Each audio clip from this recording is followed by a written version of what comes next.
આજે આપણે શીખશું ગુજરાતી કક્ક. તો પહેલા આપણે કલરના નામ જાણી લઈએ.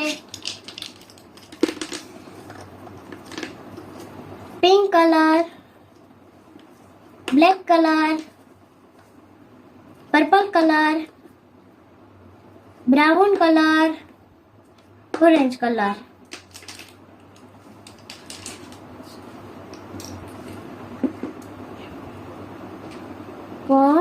કલમનો ક.